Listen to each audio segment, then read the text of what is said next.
Hello, how are you? I'm Julia, and for this video, I'm going to be doing some more reviews. For this year, I kind of made a little, I guess, resolution that I would finish the series that I have started and not finished.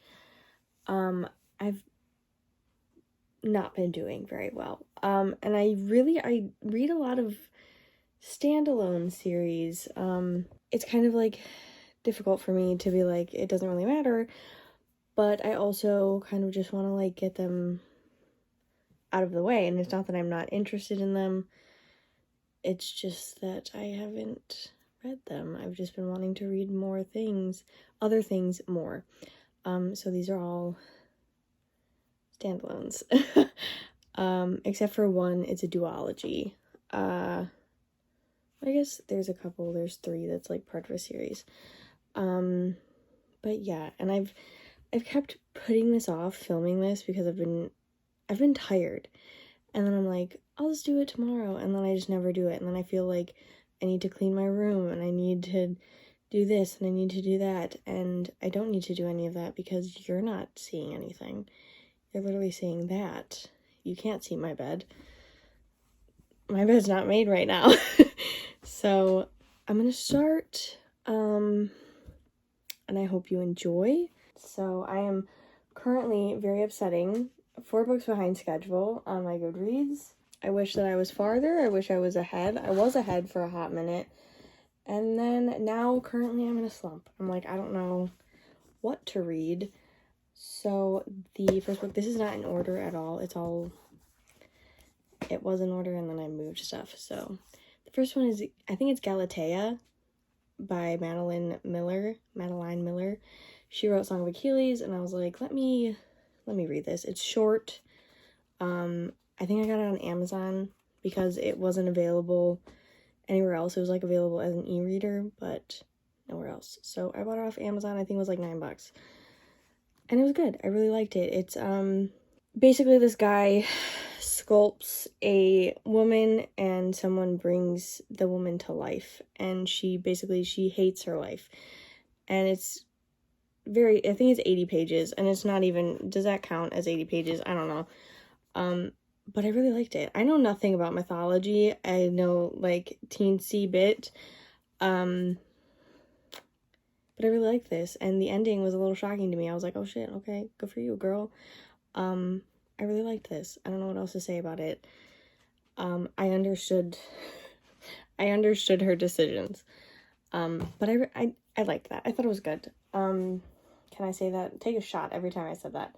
Okay, one that I currently cannot find, Gifting Me to His Best Friend by Katie Robert. This is just pure smut, as well as My Dad's Best Friend and Seducing My Guardian. Did I enjoy these? Yeah, I had a real good time reading these. I think this one, I can't remember which one it is, but one of the three has the daddy kink in it, and I think I said it in the other one that I read, which I cannot remember the name of currently. I'm not even gonna look for it. Your Dad Will Do. That's in there. I don't like that. It makes me uncomfy, but I thought these three were good.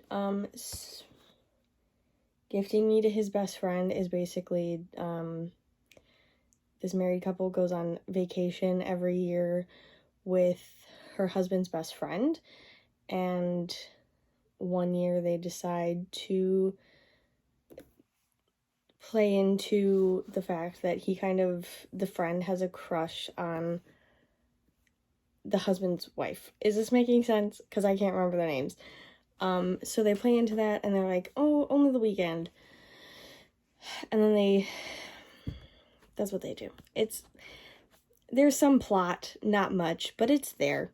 And then Seducing My Guardian, this girl, her parents die when she's like 16 or something, and he ships her off to a private school, and every year he comes to save her, I think on her birthday, her birthday is the death date of her parents. So he comes to like help her and save her, and then It's the same plot, like, we're only gonna do this for a weekend and then it has to stop. But they end up, like, it's a tug and pull thing. Like, she wants it, he wants it, but he's like, this is not okay. And she's like, why isn't it okay? It's that type of thing. I enjoyed this one as well. Is it groundbreaking? No. My Dad's Best Friend. I think this one was my favorite. I really like this one because as much as there is, like, not a lot of plot, I think this one has the most plot. And I liked it. I thought this one was good. This is a whole, like, the same plot. Like, he's like, no, this is not a good idea. And she's like, why not? Like, we're adults. And he's like, because I'm your father's best friend. And she's like, it's okay. And I liked it. I thought it was good. What does that say about me? I don't know. But I like this one. I liked all of them. They were all, I really like dumb books to read. I think they're fun. Next is The Tales of Beetle the Bard. I thought that was cute. This has the stories, that are told in Deathly Hallows, especially I'm not gonna remember it, The Tale of the Three Brothers. So it tells, I think, 5 different stories, and they all have something to do with the wizarding world, and I read this mostly for the Tale of the Three Brothers. They were all super fun, though, to read, and I really enjoyed it. That's all I'm going to explain because I don't really care about that one that much. This is Swimming Lessons by Claire Fuller. Wow, is this one a lot to explain. So I work at Barnes & Noble currently, and we have a little book club going on, and I saw this one on our beach read table, and I was like, this looks cute, I like this. And I read the back, and I was like, ooh, we should read this. And I was the only one that read it. Or actually, my best friend read it too. She, like, listened to it on audio, and she was like, this is really slow. And I was like, I know, but it gets better. So this follows Ingrid, who writes letters to her husband in the middle of the night while he sleeps and their 2 children sleep. And then she hides them in his thousands of books. And one day she goes out to the ocean and she disappears. They don't know if she just went for a swim and she just, like, the current took her and she drowned, or if she tried to kill herself. So we're getting letters from Ingrid, like, we're reading the letters that she has put in the books to her husband. And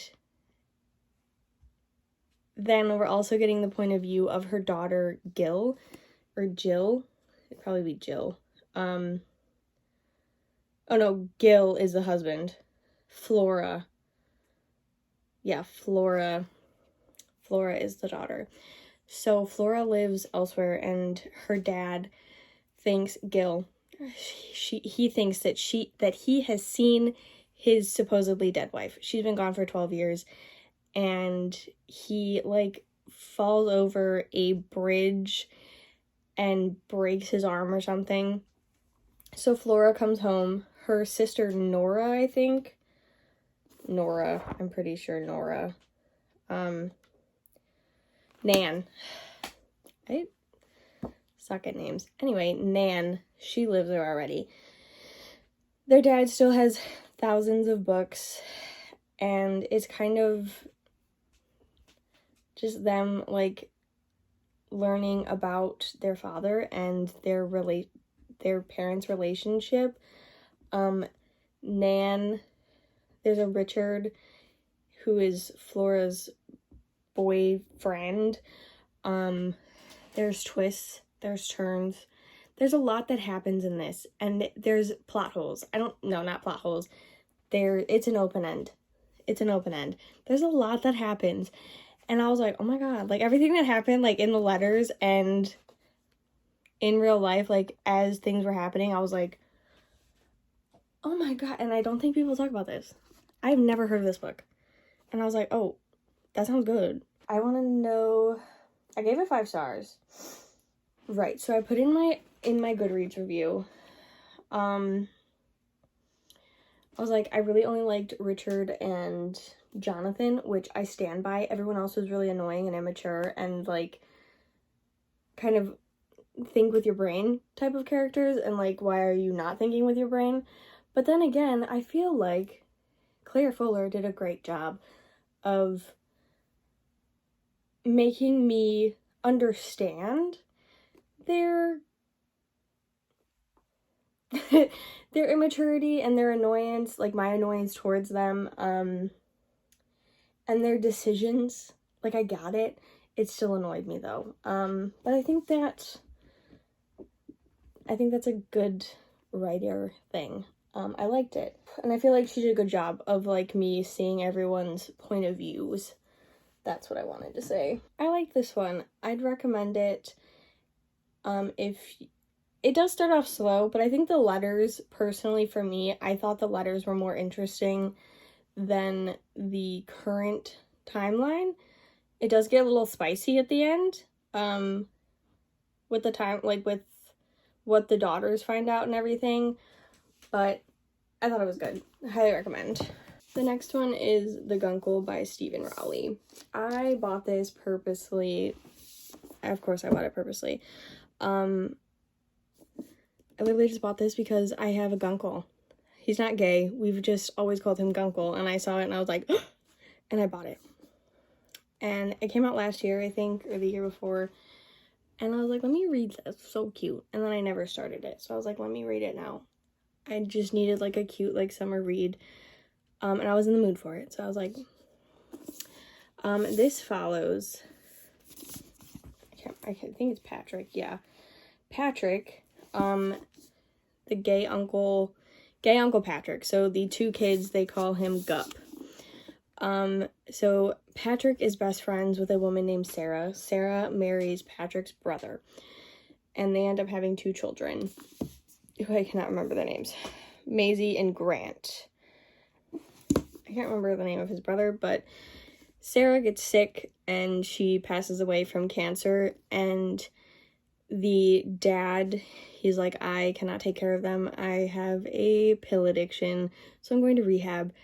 I need you to watch my kids. And Patrick is like, okay, I don't know if I'm set up for that. And they have a sister, and she's basically like, you can't do this. Like, let me take them. And he's like, F you, I can do this, and I am going to take them. So he kind of does it to, like, prove her wrong. And I really liked this. I thought it was very heartwarming. It made me laugh. It made me cry. It made me feel all the feelings. There is a lot. It's a lot. Like, there's a lot of, like, him grieving his best friend and him having to kind of, like, him learning how to not tell them, but, like, they don't know how to grieve their mom, and he's not really grieving well, and they just have to do it together, and it was really sweet. And he has these Gup rules, and they're adorable, and I just thought it was cute the way that they're all learning, and I really like this. I gave it 5 stars. Yeah, and it was just a really, like, even though it had sad parts, it was a really feel-good book. I liked it. Next is Reverse by Kate Stewart. I read Drive earlier this year, and it's probably one of my favorites that I've read this year. It has one of my favorite first kisses ever in a book. I turned my fan on. I was cold when I started this, and now I'm not cold. So hopefully that's not too loud. So if you have not read Drive and you plan on reading Drive, this is going to contain spoilers for Drive. I'll give you 5 seconds. Okay. So this follows Natalie and Easton. Natalie is, if you read Drive, Natalie is, I can't remember their names. Nate's daughter. Easton is Stella and Reed's son. Now, Nate, he still has Austin Speaks, and Natalie, she went to school to be a reporter or whatever. She now works for Austin Speaks. And she finds out through a friend that Easton is going to be releasing a album. But she also finds before that, this is just kind of her segue to get to him, to talk to him. She finds Nate and Stella's old emails that they used to pass back and forth when Austin Speaks first started. And she's going through them for, I think, the 30th anniversary. Yeah, it has to be the 30th. It's the 30th anniversary for the newspaper. So she goes to see Easton, and she's like, listen, this is what's happening. And he's like, okay. And they spend a couple of days together, and it's so thick. There's so much that happens. I don't want to give away, like, a ton, but I really liked this. I thought Natalie was a little dramatic at times, but I also understood her being dramatic. I also understood Easton being like, this is not a big deal, but then I also understood everyone being like, this is a big deal. I was kind of, like, on the fence about it. I was like, I don't know, but I'm, like, rooting for them. Because, like, I can't imagine that it would be fun to be Stella and Nate. To be like, that was my ex-fiance. This is weird, kid. You know, like, I can understand being the parents and being like, WTF. But also, I understand them being like, our relationship has absolutely nothing to do with you. You know? Because it's not like they're gonna spend Christmases together. Do you know what I mean? Like, I don't know. I didn't want to type all this out. I meant Stella and Nate aren't gonna have to spend Christmases together, because usually, like, when you have children, like, the kids are going from one house to another. Maybe it's just my family, I don't know, but that was, like, a huge plot, was, like, them being like, I'm gonna have to see them. And yeah, like, probably at, like, the wedding, and, like, if they have babies, but, like, that's, like, twice a year. Why are y'all being dramatic? Like, do you get what I'm saying? Like, they're not gonna have to spend every day of their lives together. They live in completely different states. So I didn't understand I got it, but I also didn't get it. Yeah, I said that in my review. I said, I feel like Natty was a little dramatic at times, but I understood why. And I felt like Easton wasn't dramatic enough at times, and I also understood why. So it was kind of like, you know, it was kind of like that. Like, what does it matter? It was really fun seeing Reed and Stella and Nate again. I do feel like I kind of wish that there was more of them, but I also understood why there wasn't. It's not their story anymore. I also wish that we've gotten more of Easton's point of view. So this book it's a thicken, and it covers, like, I think, like, 2 or 3 years of time. So there's a lot of character growth between Easton and Natalie. And I really liked the character growth between them. And I liked them. I also liked Natalie's mom. She's not in it much, but she kind of has a conversation with her, and she's like, I can't remember exactly, like, the conversation is about the relationship, and Natalie's mom says parents are basically learning, and they don't always do everything right. And I thought that was a really good line. Like, everyone's still learning day to day, and, like, you never know what's gonna happen or how secrets are gonna come out, and we're all learning. Like, give your mom a break. So, yes, another 5 stars. I've apparently had a really good reading year so far, even though I'm not reading as much as I would like to. So yeah, I really liked that. Highly recommend. Next is The Godparent Trap by Rachel Van Dyken. I don't remember anyone's name. Colby and Rip. Okay, so I picked this up because it gave me Life as We Know It vibes. Life as We Know It has Katherine Heigl and Josh Duhamel in it, and the parents pass away and they have to take over taking care of this child. and I love that movie. It's one of my favorite movies. That's what happens in this book. So I was like, in books? Oh my god. I'm so excited. And I picked it up. And I was like... So Colby is a blogger. She's a food blogger. She travels the world and eats food for a living and then blogs about it. Rip is an accountant and he's a dick. Like, he's not a dick in, like, a nice way. Like, he's just a dick to her. Like, he's not nice at all. And there's no groveling. There's nothing. He's just mean to her because he can be. And because he makes her, like, because she won't stand up for herself. Like, girl has no backbone. And she kind of just takes it. And she's like, why are you so mean? And I was like, stop talking to him. Why are you in love with him? He's mean to you. So, basically, she is best friends with Rip's sister. And so they all are buddies. And they pass away. So they start taking care of the kids. And she's kind of going a little stir crazy. And he's like, I don't understand why you can't take care of your children. Like, it's not that hard. And she's like, okay, let's switch spots. So she goes to the office and he's like, oh my god. They're like, it's opposites attract type of thing. I didn't like it. It was okay. I don't know what else to say about it. It just basically... I thought it, like, started out with a little bit of promise, and then, like, the last, like, 30 pages or so, it got, like, I don't have a thing against religion. I just want to say that. But also, like, if I'm going to read a book, I want to know that there's going to be, like, religion in it. Does that make sense? Like, I want to know that this is going to have religion. And the religion didn't hit until, like, the last 30 pages, and I was like, this is a little far-fetched. Okay, Rachel? But it happened, and it made me drop my score down, like, so far. Like, I was like, ugh. I was like, you had so much potential. And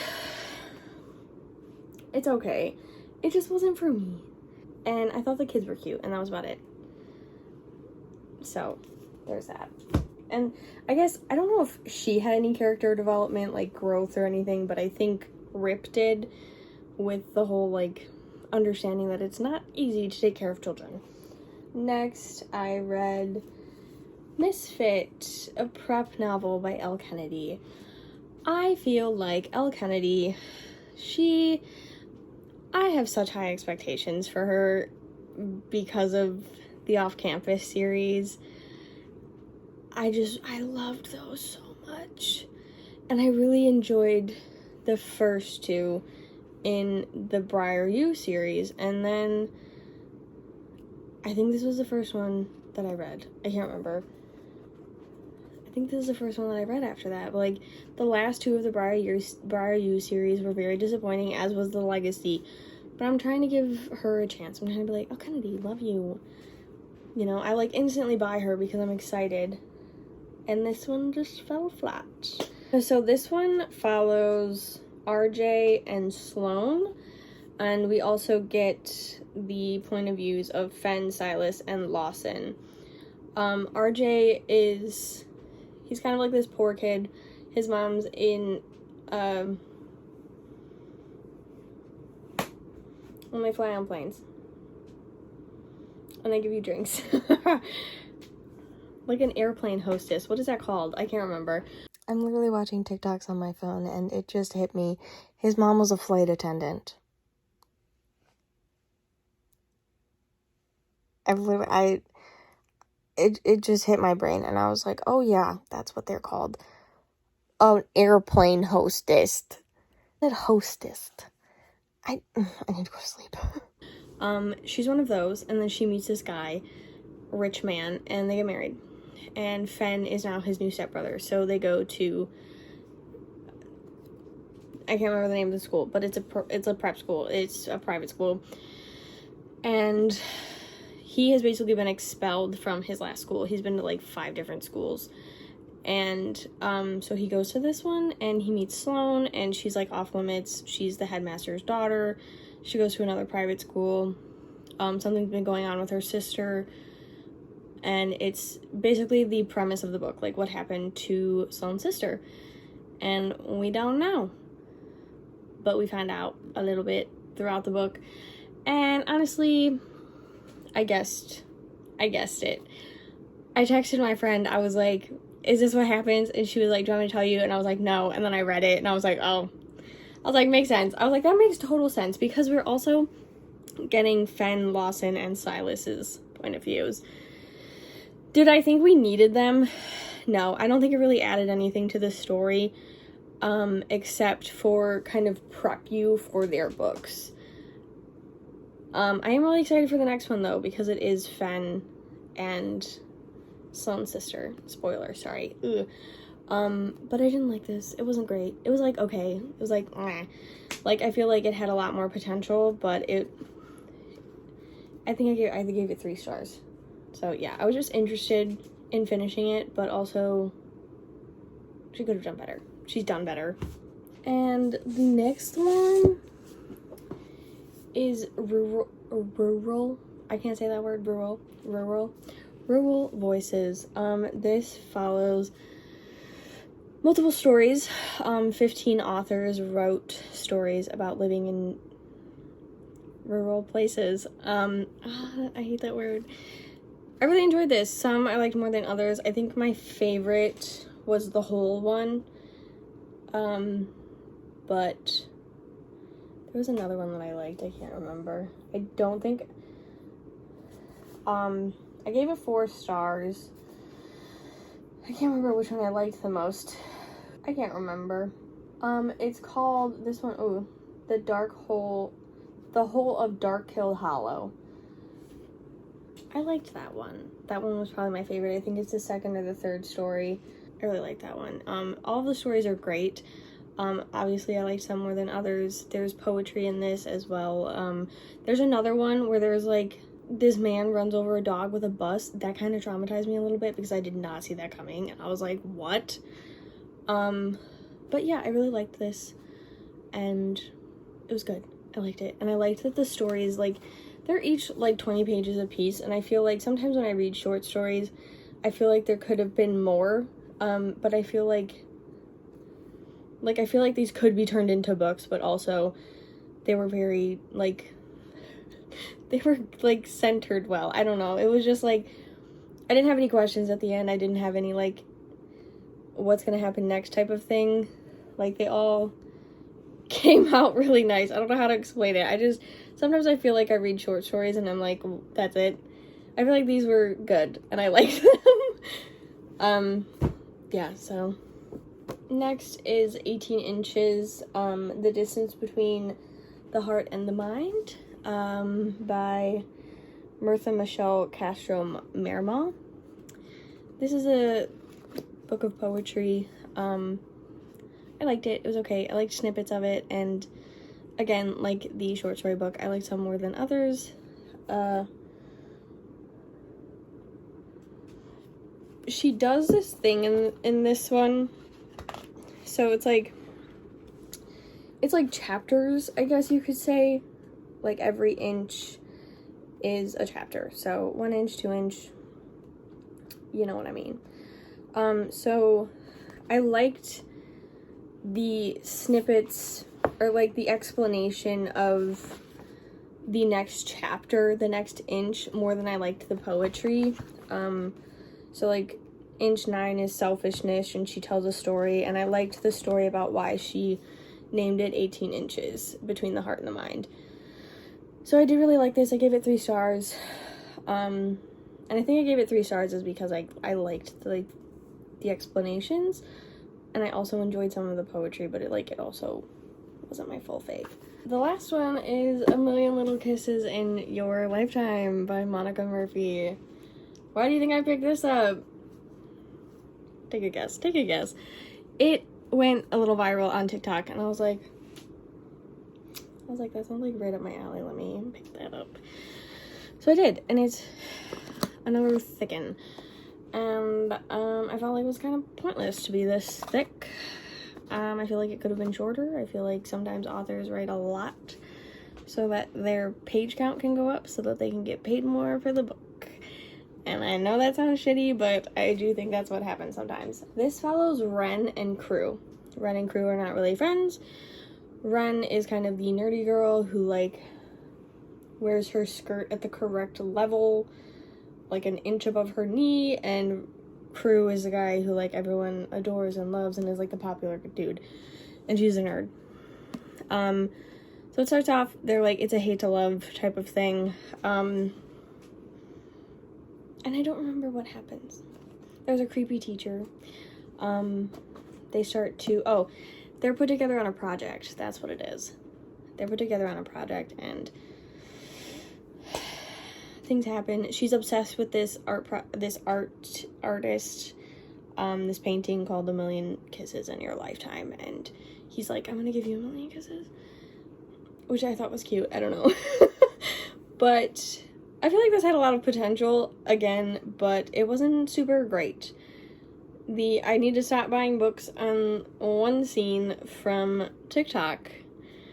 Ren was extremely unbearable in the beginning. Like, she was super annoying and super judgy, and I did not like her. And someone tells her, it's her friend. She's like, you're judgy and mean, and I don't understand you. And she's like, and I was like, good for you, friend. You tell her that she's judgy and mean, because she is judgy and mean. And I think that was my favorite part of the whole book. Did I think her friend could have been a little nicer about it?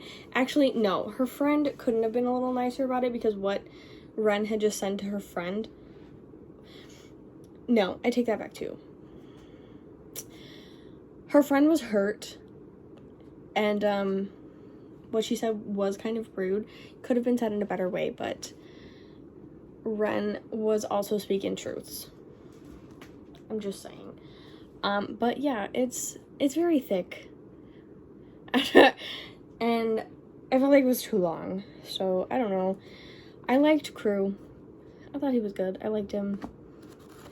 Would I recommend it? I don't know. Sure. If you want a good, like, romance that'll, like...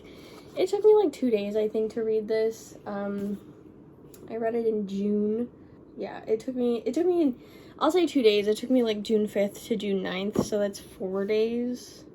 Yeah. But also work, and it just... If I didn't work, I could read a lot faster. But yeah, that's it. I really don't know what to say about that because I don't remember much. It wasn't really a memorable book. But that one scene on TikTok did happen, where he takes her purity ring. And I thought that was a little weird. I was like, ew, give her purity ring back. But her dad's a jerk. And her mom is kind of stupid. I don't know. It just wasn't good. I don't know. I wouldn't read it again, but I also don't think I would, like, stray people away from it. I would kind of just be like, yeah, it was good. You know, like, read it, make your own opinions about it, enjoy it, don't enjoy it, it's completely up to you. But yeah, that's it. Thanks for watching. I hope you enjoyed. Remember to comment, like, and subscribe, all that jazz. And also remember to follow all of my social medias. That will be linked down below. I would greatly appreciate it. Also, I don't have a bra on, but look at my hoodie. As I say, I know nothing about mythology. Like, I know nothing about mythology, but Hades and Persephone, I really like that. I really like this. I thought it was really pretty, so I bought it. And I'll try to find her store, her Etsy. I think it's an Etsy. I bought it a while ago. And I will link that. But yeah, thank you so much for watching. Hope you enjoyed. Comment, like, subscribe, follow everything. Thank you so much. Bye!